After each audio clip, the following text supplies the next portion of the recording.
16 December বিজয় দিবসে আওয়ামী লীগ বিশৃঙ্খলা করতে পারে এমন কোনো তথ্য নেই বলে জানিয়েছেন স্বরাষ্ট্র উপদেষ্টা জাহাঙ্গীর আলম চৌধুরী।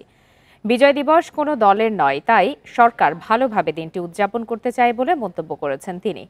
সচিবালয়ে বিজয় দিবস উদযাপন নিয়ে স্বরাষ্ট্র মন্ত্রণালয়ের বৈঠক শেষে এসব কথা বলেন উপদেষ্টা।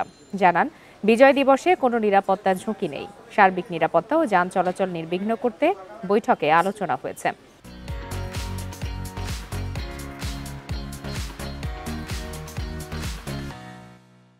চট্টগ্রাম বন্দরে পাকিস্তানি জাহাজের সরাসরি পণ্য পরিবহন প্রশ্নে স্বরাষ্ট্র উপদেষ্টা বলেন, ভারতীয় মিডিয়া এ নিয়ে অনেক অপপ্রচার করছে। বিষয়টি নিয়ে ভারতের গণমাধ্যমের মতো বাংলাদেশি মিডিয়ারও সোচ্চার হওয়া উচিত বলে জানান স্বরাষ্ট্র উপদেষ্টা।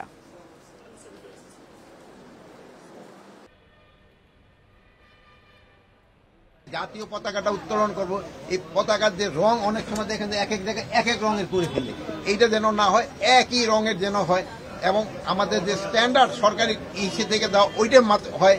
তারপরে যদি আমাদের আলোকসজ্জাটা এটা যেন খুব ভালোভাবে আলোকসজ্জা হয়, এই ব্যাপারও আলোচনা। 16 ডিসেম্বরটা সবার জন্য, আমাদের দেশের সবার জন্য এটা বিজয় দিবস কারো না, এটা সবাই আমাদের জন্য বিজয় দিবস, এটা আমাদের সবার বিজয়।